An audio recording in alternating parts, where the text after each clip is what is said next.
Okay, so I realize that I'm not, a big streamer. I don't have a huge channel or anything. Hell, my name is Part Time Gamers. Um, Clearly, I don't even play the game full time.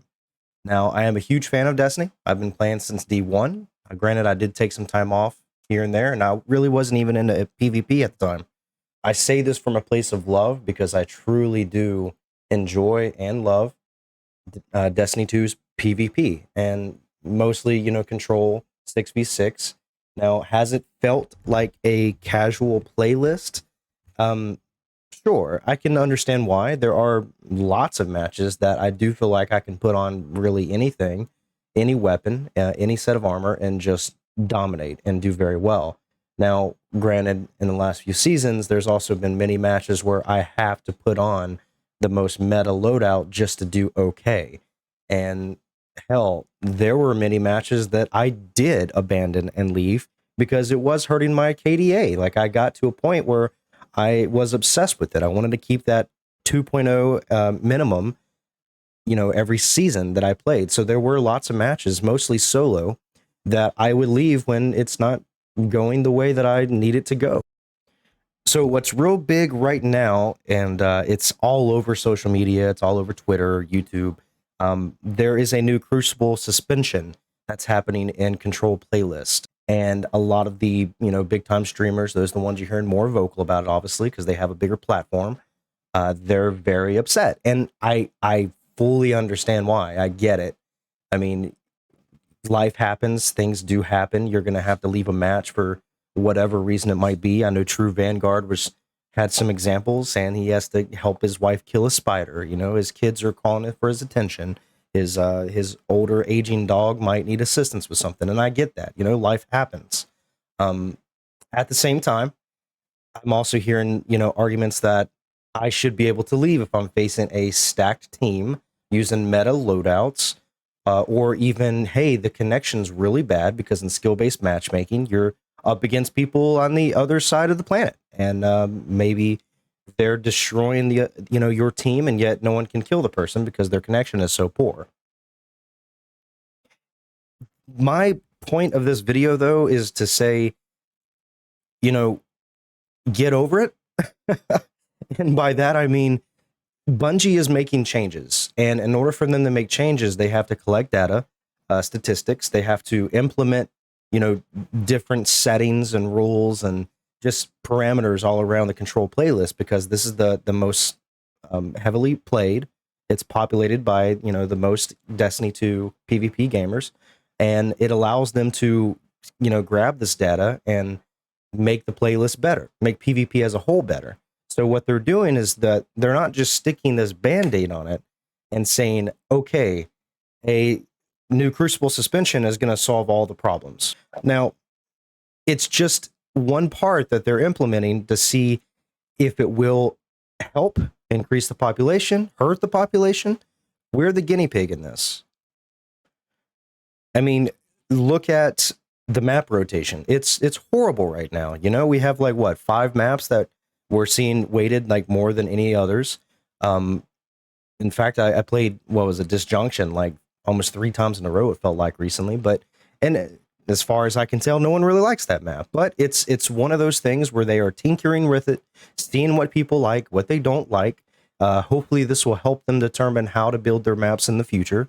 Hopefully there are maps in the future coming out. I know in the past there really hasn't been much in terms of maps, but maybe this is something that's going to help them. It's going to show them, all right, we need to change this up a little bit, have a little bit better of a map, and hopefully better map rotation, because it is horrendous right now. And I can see that as being one of the main reasons people are leaving matches. So telling me that, playing Disjunction 3-4 times in a row against 6 stacked teams in a skill-based matchmaking setting, I'm probably not going to want to stick around. So now I'm going to be penalized for leaving 1-2 matches in a row. That sucks. It's terrible. But that is a small percentage of what I've personally have seen. Now, your experience might have been drastically different, and that'll happen. But in my experience, I haven't had that happen as often. Now, when it does, it sucks. It really does. You get a 6 stack you're against, metal weapons, yada yada. But overall, this season to me has been just night and day better than in the past. There's so much less mercy games on, for me or against me. Me and my friends are having a much easier time, or at least that I've noticed. Now, granted, the guys that I play with, they don't all agree with my points and how I feel, and that's fine. Everyone's, allowed to have their own opinion. So Destiny 2 is kind of in a weird place right now when it comes to PvP, because there is a new team that's dedicated to making PvP better. That's, Bungie told us about that. We're aware of that. Everyone should be aware of that. So they have to play with, and tinker control. That's just what's going to happen. Is it going to get better? Is it going to get worse? Maybe. Who knows? Right now, like I said, we're the guinea pig. We have to just deal with it and hope for the best. But everyone putting these, videos out and getting very outspoken about how this is the worst thing ever. This is bad. Now, this week they did this. That's bad. Yeah, voice your opinion.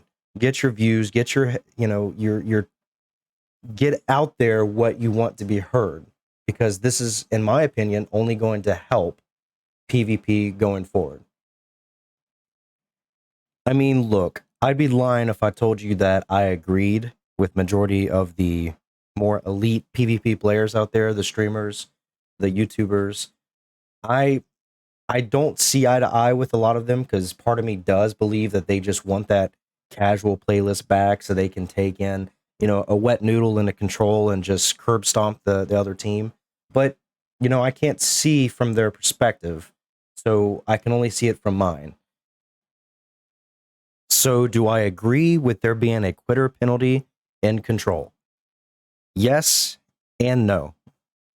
I think it is a terrible precedent to set when there's so many issues involved with skill-based matchmaking right now. However, if it is a temporary solution and something to help in the short term so Bungie can learn how to make PvP better as a whole for everyone, that's new lights, veterans, middle of the pack, I think it's a great decision to test the waters. I'll go ahead and end the video there. I'm still kind of new to this. It's one of the first videos I've put out where I've kind of done this sort of, just talking and just trying to get my point across, even though I don't think I actually got my point across, because it's really hard to articulate how I feel. I didn't even know what, video to play in the background for this, so I just have one of my older videos just kind of looping. But I guess my point is just trust the process. This is a game that we all love. We all, want to see it improve, get better. And for the PvP side, I just really hope that this is going in the right direction and they take this information and hear our voices and just do better with the system in the future. I don't know. The future is bright. So hopefully we all just have a good time and can enjoy the process and look forward to Lightfall and just keep loving the game that we continue to play. Thank you guys. I appreciate you.